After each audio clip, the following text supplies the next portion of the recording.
Buona domenica e grazie per il vostro lavoro in questi giorni.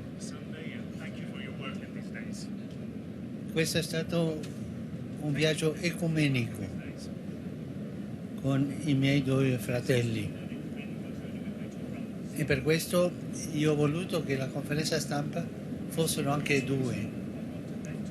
Soprattutto l'arcivescovo di Canterbury, che lui ha la storia da anni di questa strada di riconciliazione.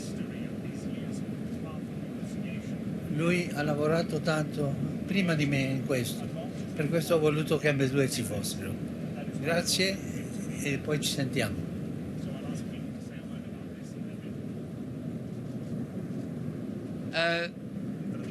Good afternoon and thank you very much, and Your Holiness, thank you. In 2014, in January, my wife and I visited South Sudan as part of a series of trips around the Anglican Communion. And on arriving, we were asked by the Archbishop, the Anglican Archbishop, to go up to a town called Bor. The civil war had been raging for about 5 weeks at the time and was very fierce. When we got up to Bor, we went up in a single-engined aircraft and landed on a deserted airfield, and with the first bodies at the gate of the airfield. There were 3,000 unburied bodies in Bor at the time, and there had been 5,000. There were a few UN and a lot of troops around. We went to the cathedral where all the clergy had been murdered, the Anglican clergy. Their wives had been raped and then murdered. It was a terrible situation. On the way back, both my wife and I felt a deep call to see what we could do to support the people of South Sudan. And from there, in one of the regular meetings that I have the privilege of having with Pope Francis, we spoke a lot about South Sudan and developed the idea of a retreat at the Vatican. My team at Lambeth, together with the Vatican, went from about 2016, visited South Sudan most months and spent time working out in the field and working with leaders to try and set up this visit. My wife went and worked with bishops' wives and women leaders, again, who themselves were under enormous pressure, and we visited leaders who were in exile in Uganda. In 2018, it became clear that there was going to be a possibility of a visit in early 2019, and we managed it. It was a miracle that it happened. One of the vice presidents was in house arrest in Khartoum, and I remember the day before the visit, I was flying to Rome very early the next morning for the visit. It was 36 hours. The day before, I stood in a school car park in Nottingham in England, ringing the UN Secretary General in order to get him to clear the way, which he did very brilliantly, and give a visa to the Vice President, who got the last flight out of Khartoum just before the airspace closed because of the coup d'etat. The high point of the 2019 conference was obviously the unforgettable sight of the Pope kneeling to kiss the feet of the leaders and saying, "I beg you to make peace," while they tried to stop him. It took your mind straight away to the 13th chapter of John's Gospel. It was a most remarkable moment. We had some very tough conversations, and at one point the vice presidents went separately to a meeting which was pretty intense. But they ended up committing to renew the peace agreement. And I think that moment of the Pope's was the key moment, was the turning point. But as a former football manager in England said, you're only as good as your next match. And COVID delayed the next match very seriously. I think the result of that was a loss of momentum in the peace process. And as we came to this visit, the teams continued to go, but they were less confident than in 2019. So I've ended this visit with a deep sense of encouragement. Not so much that there was a breakthrough, but there was a sense, to use a past phrase from the Pope, of heart speaking to heart. It was not at the intellectual level that there was contact, as you may have noticed at the various gatherings where there were speeches. The heart spoke to the heart. And there is a momentum at middle level and at the grassroots. And what we now need is a serious change of heart from the leadership. They have to agree to a process that will lead to a peaceful transition of power. They've been told this publicly. We've said it to them.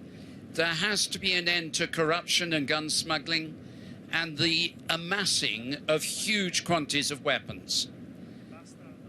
That will require further work together with the Vatican and Lambeth, but most of all with governments, the Troika, to turn this open door, which is not open as wide as I would like, which is open, to crash open the door and actually make progress. There's basically a bit under 2 years till the elections, the end of 24. We need serious progress by the end of 23. I'll hand over to the moderator to say a word. Thank you, Archbishop. My experience is obviously very different from the Pope and the Archbishop, and this is my first time in South Sudan. However, it's not my church's first time in South Sudan, because a previous moderator had travelled into what was, in his estimation, an extremely vulnerable situation. Reconciliation, forgiveness were at the very heart of the conversation and dialogue that took place then in 2015. People were invited to come back to Scotland to reflect and to train and to go back to South Sudan. Now that's within the Presbyterian constituency of South Sudan. I would echo what my friend said there, that strong words have been spoken, the truth has been spoken to the heart as well as to the mind. I think the situation now clearly is this, that actions speak louder than words.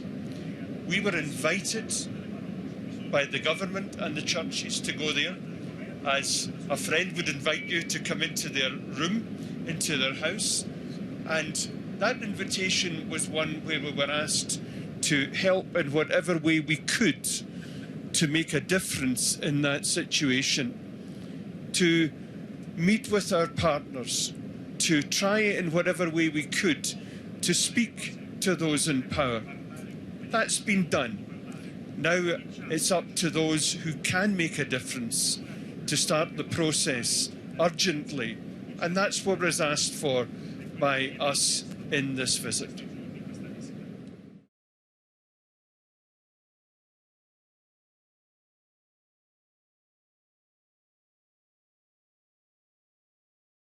Io non conosco quell'accordo, scusami.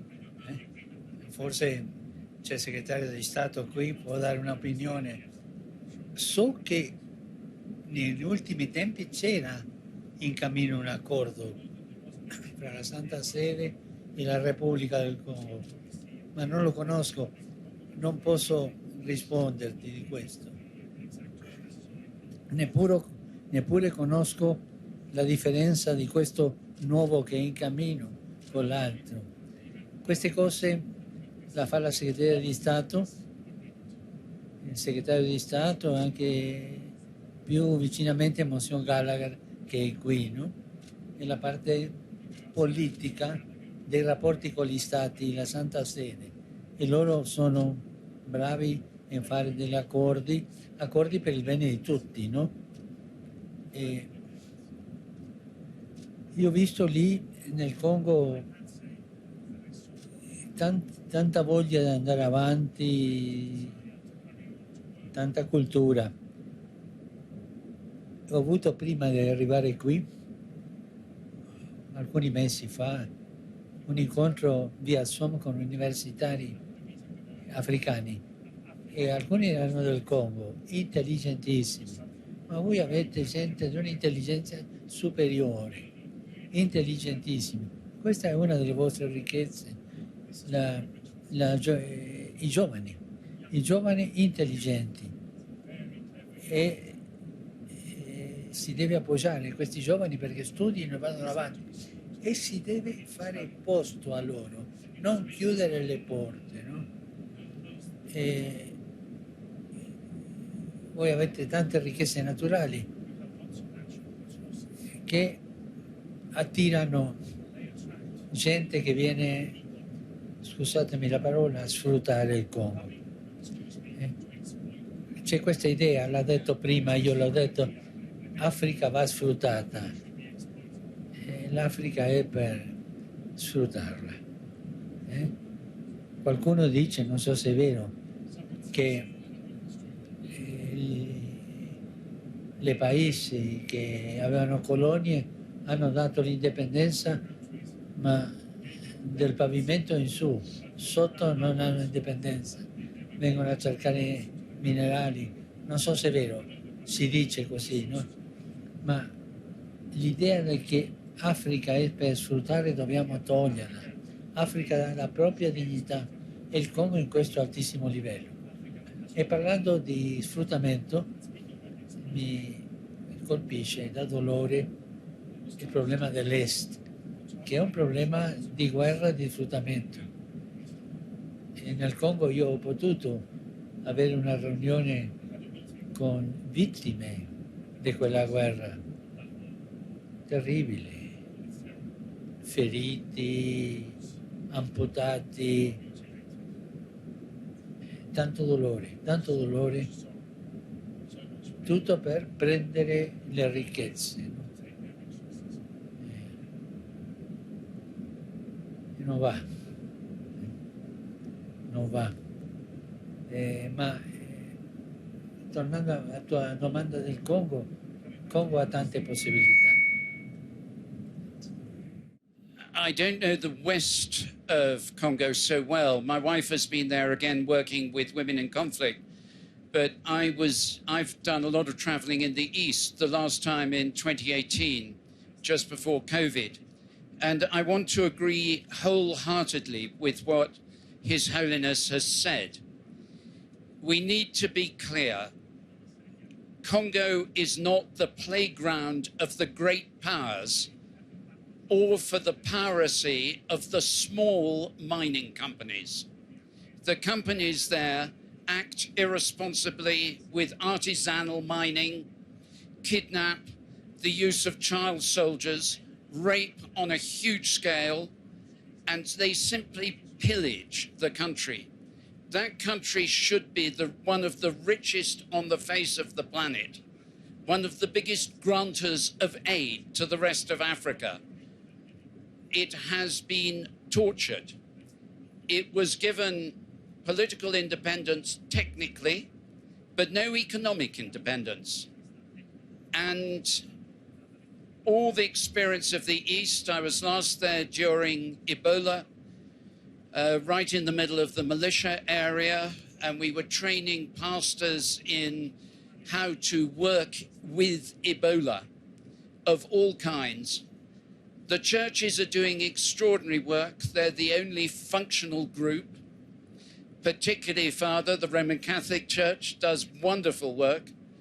The Great Lakes Peace Project, led by the Roman Catholic Church, is wonderful. But the great powers have to say, Africa and Congo in particular hold so much in the way of the ore and the metals and the minerals and the resources that we will need round the world if the world economy is to go green and save the planet from climate change. And the only way that that can be done in a way that does not cover our hands with blood is if the great powers seek the peace of the Congo and not merely their prosperity. The Pope mentioned there about young people. Bright, good young minds deserve the opportunity to develop.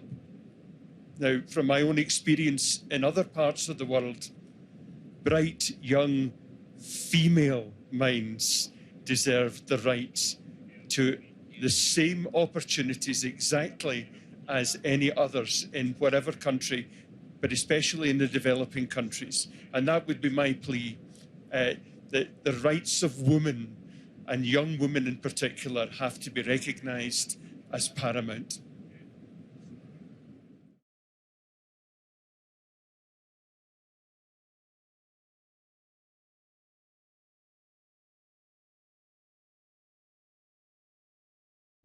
Il tema della violenza è un tema quotidiano, anche l'abbiamo visto qui in Sudan, anzi è doloroso vedere come si provoca la violenza e uno dei punti è la vendita delle armi.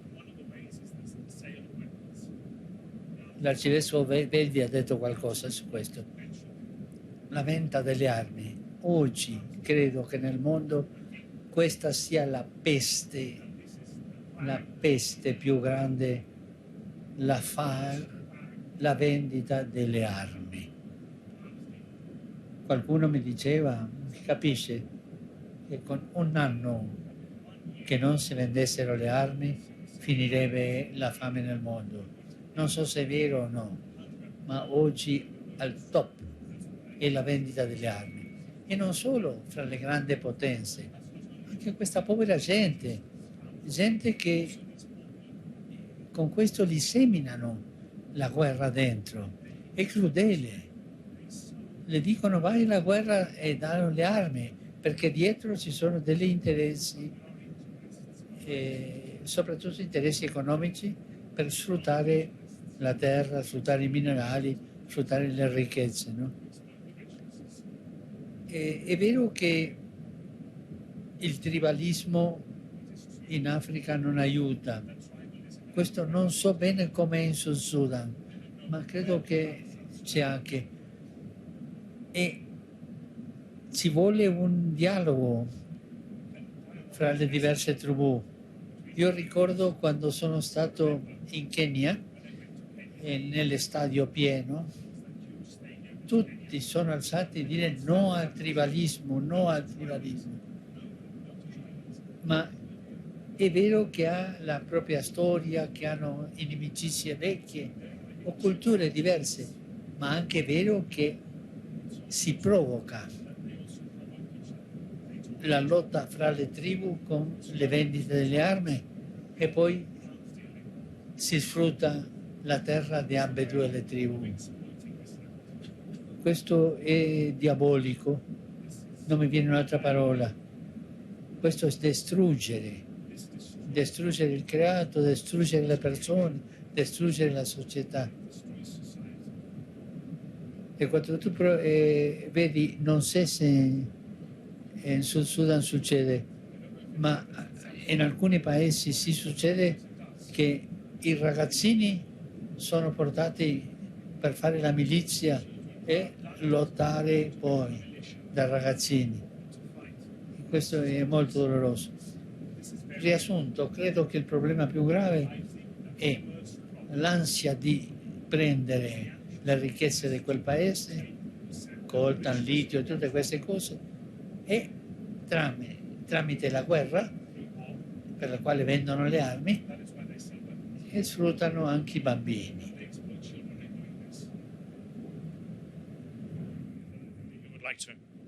Add to the... Thank you, Moderator. I think one of the issues that comes to mind with respect to this is the high degree of illiteracy that exists within countries, in which case people don't have a clear understanding of who they are and where they are and making educated choices. That's one thing. We certainly have to challenge the arms race, where people make more money through that in the world than probably anything else. How we do that is through persuasion, and how we overcome division is through dialogue. I want to just give you one small story about Scotland, the country that I come from, which was religiously a deeply divided country, where we had terrible things happening, terrible violence, terrible division within our nation. There then began a process of dialogue between ourselves, the Church of Scotland, and the Catholic Church in Scotland, that arrived at the point last year where we signed a declaration of friendship, where we would walk together in our differences, but also in agreement with the things that we agree with.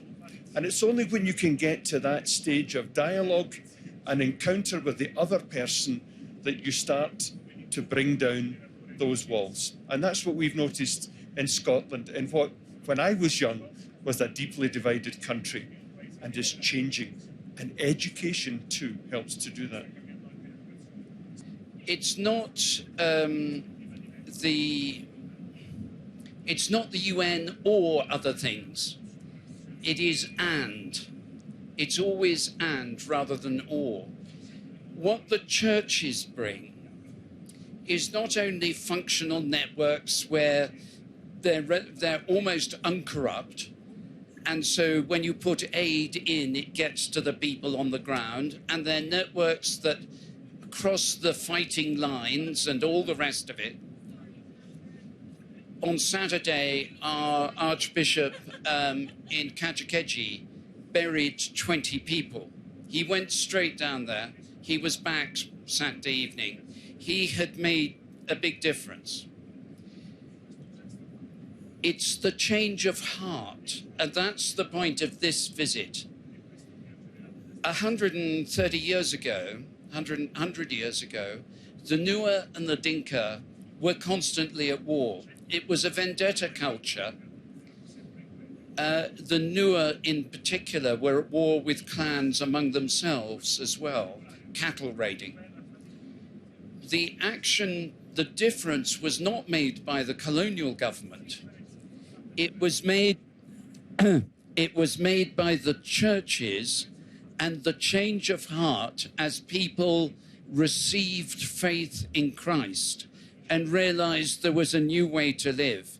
So my prayer at the end of this visit is not just lots of activism, but also that the Holy Spirit of God brings a new spirit of reconciliation and healing to the people of South Sudan.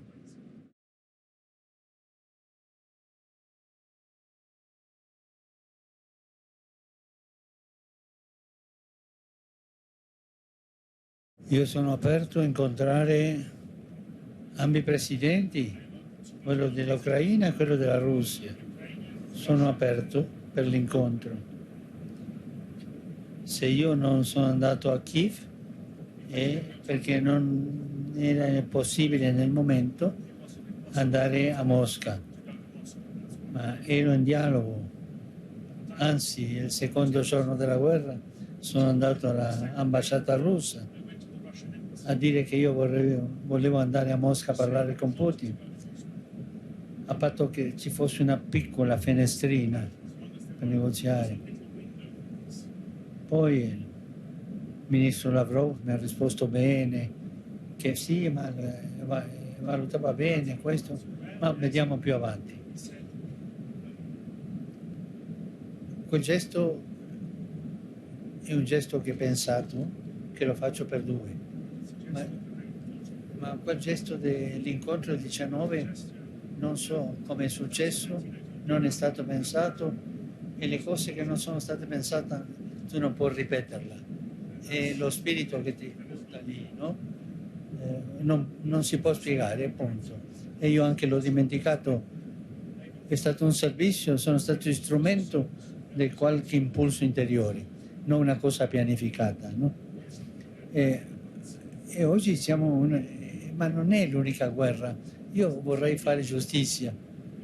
Da 12-13 anni che la Siria è in guerra, da più di 10 anni che lo Yemen è in guerra. Pensa al Myanmar, a povera gente Rohingya che gira il mondo perché sono stati cacciati via dalla propria patria. Dappertutto, nell'America Latina, quanti focolai di guerra ci sono? Sì, ci sono guerre più importanti per il rumore che fanno, ma non so, tutto il mondo è in guerra. È in autodistruzione. Dobbiamo pensare seriamente, no? È in autodistruzione. Fermiamoci a tempo, no? Perché una bomba ti richiama una più grande, una più grande, una più grande. Nella escalation tu non sai dove finirai. La testa fredda bisogna. Poi hanno parlato, sia Sua Eccellenza o lui ha parlato delle donne, ma le donne li ha visti nel Sud Sudan, portano avanti i figli e dalle volte rimangono sole, ma hanno forza di creare un paese. Le donne sono brave, sono coloro che stanno portando avanti. Gli uomini vanno alla lotta, vanno alla guerra, e queste signore con 2, 3, 4, 5 bambini vanno avanti. Li ho visti qui in Sud Sudan. E parlando delle donne, io vorrei dire una parola alle suore che si mischiano. Ho visto alcune qui in Sud Sudan. E poi nella messa di oggi avete sentito il nome di tante suore che sono state uccise, sgozzate in questo della guerra. Ma torniamo alla forza della donna. Dobbiamo prenderla sul serio e non usarla come pubblicità di maquillage solamente, per favore. Questo è un insulto alla donna. La donna è per le cose più grandi. Non so. L'altro già ti ho detto. Ma guardare le guerre che sono nel mondo.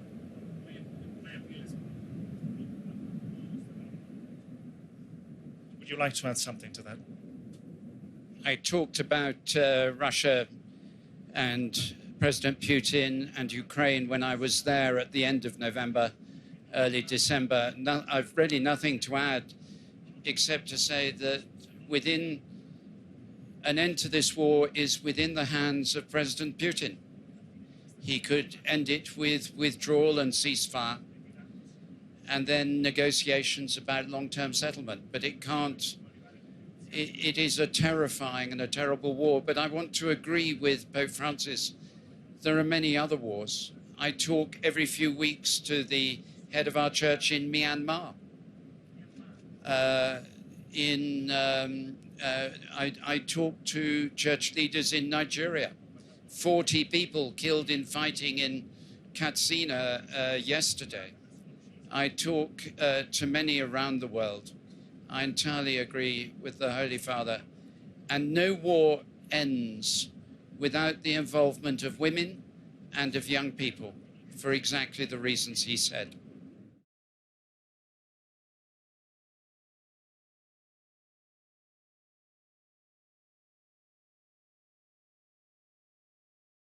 Su questo problema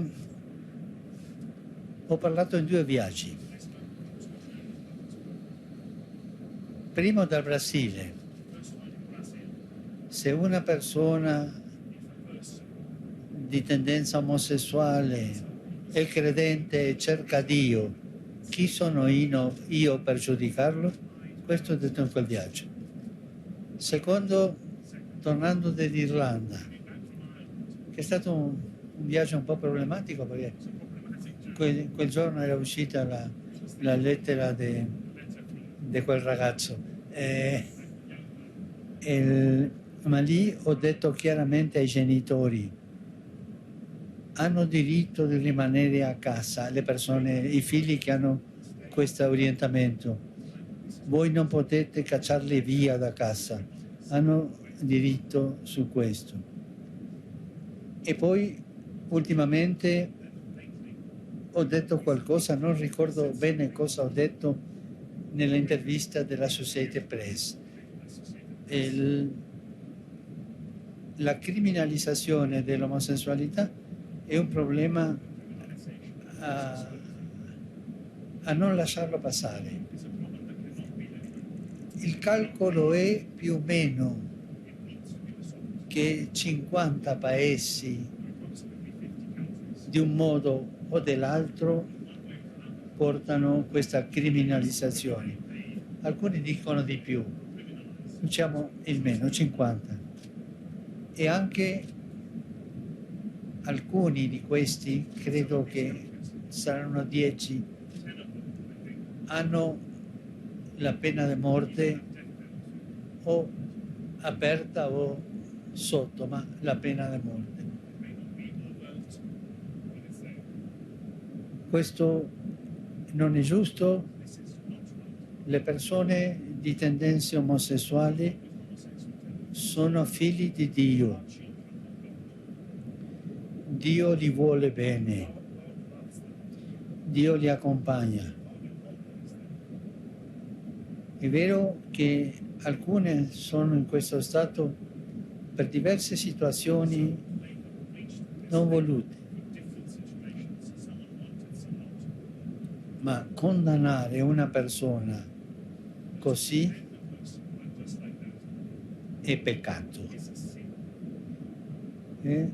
Criminalizzare le persone di tendenza omosessuale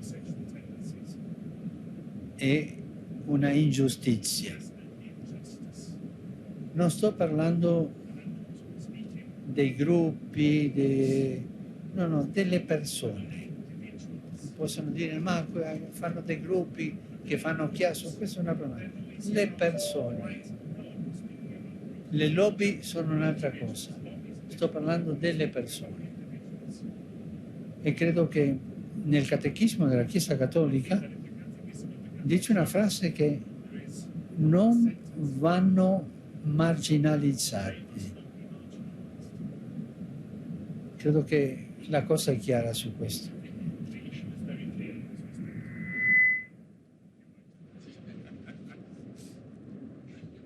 It may not have entirely escaped your notice that in the Church of England we've been talking about this just a little recently, including a good deal of debate in Parliament and all kinds of things. I want to say I wish I had spoken as eloquently and clearly as the Pope. I entirely agree with every word he said.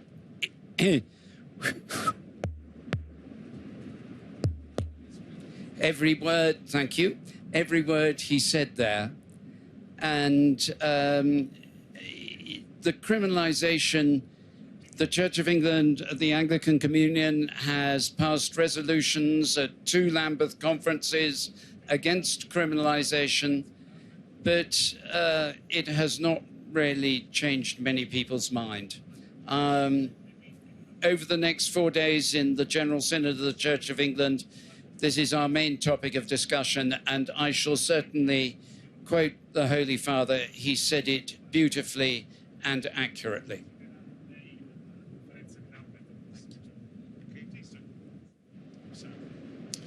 Just a very short observation. There is nowhere in my reading of the four Gospels where I see Jesus turning anyone away. There is nowhere in the four Gospels where I see anything other than Jesus expressing love to whoever he meets. And as Christians, that's the only expression that we can possibly give to any human being in any circumstances.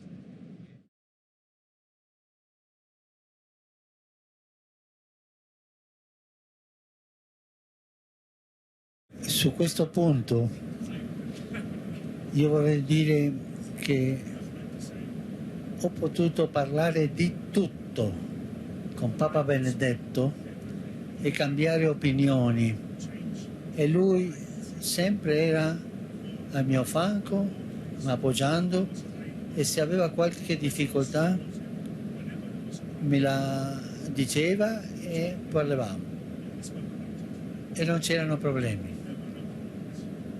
Una volta io ho parlato del matrimonio delle persone omosessuali, che il matrimonio è un sacramento e noi non possiamo fare un sacramento, ma c'è una possibilità di assicurare i beni, che la legge civile, che è incominciato in Francia questa, no? Non ricordo come si chiama, ma la legge civile che qualsiasi persona può fare una unione civile, non necessariamente di coppia, no? Tre vecchiette in pensione fanno un'unione civile per guadagnare tante cose. Una persona che si crede un grande teologo, tramite un amico di Papa Benedetto è andato da lui e ha fatto la denuncia contro di me. Benedetto non si è spaventato, ha chiamato quattro cardinali teologi di primo livello, ha detto: spiegatemi questo, e loro lo hanno spiegato. E così è finita la storia. È un aneddoto per vedere come si muoveva Benedetto quando c'era una denuncia. Alcune storie che si dicono che Benedetto era amareggiato per questo che ha fatto il nuovo Papa o quell'altro, sono storie cinesi queste. E Benedetto, anzi io l'ho consultato per alcune decisioni a prendere e lui era d'accordo, Credo che la morte di Benedetto è stata strumentalizzata per gente che vuole portare l'acqua al proprio mulino, no? E la gente che di un modo o altro strumentalizzano una persona così brava, così di Dio, quasi direi un santo padre della Chiesa, no? È un uomo di tanta cosa, quella gente non ha etica, è gente di partito, non di Chiesa, no? Si vede in ogni parte la tendenza di fare con le posizioni teologiche dei partiti, no? E poi portare a questo. lascia perdere, queste cose cadranno da sole, o alcuni non cadrà e seguirà adelante come nella storia della Chiesa è successo. Ma ho voluto dire chiaramente chi era Papa Benedetto, non era un amareggiato.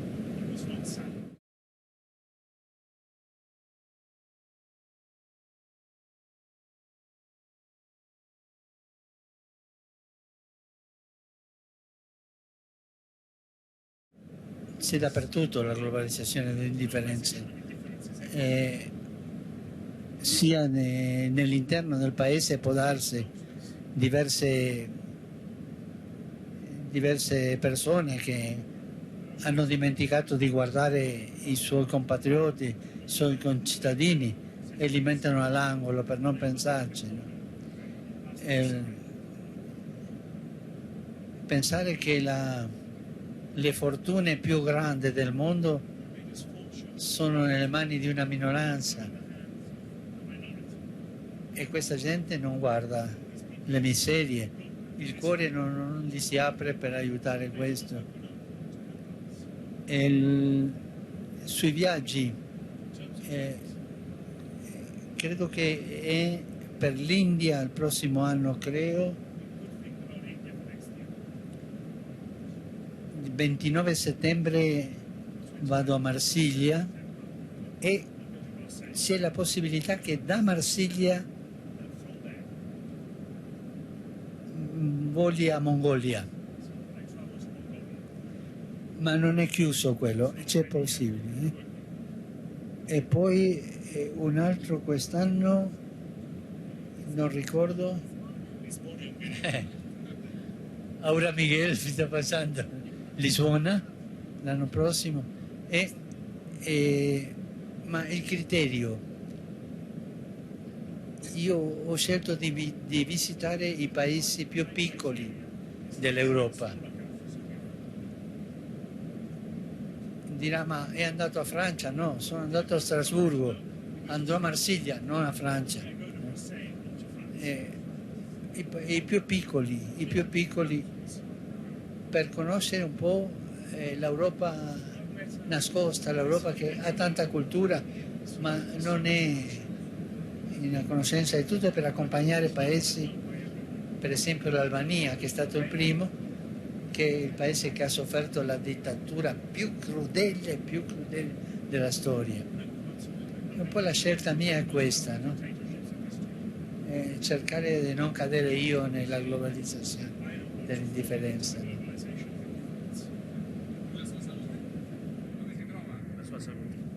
Ma tu sai che cattiva erba muore mai, no, non come all'inizio del pontificato, davvero, no? Questo ginocchio dà fastidio, ma va avanti lentamente, poi vediamo. Grazie. Certainly this is the best airline I've ever flown on, so I'd be delighted to go.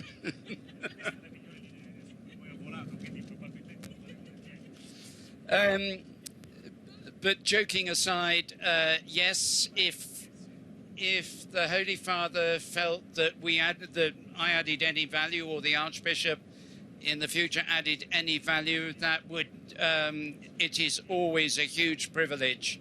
Depends where it is and what, whether we're a hindrance to him or a help.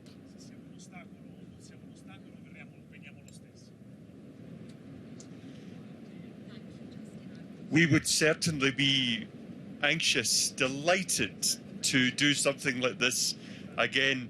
The only caveat I would add to that is that I finish my role on the 20th of May, and a very capable woman will be taking over as the moderator of the Church of Scotland. So, but she will be delighted to do the same thing.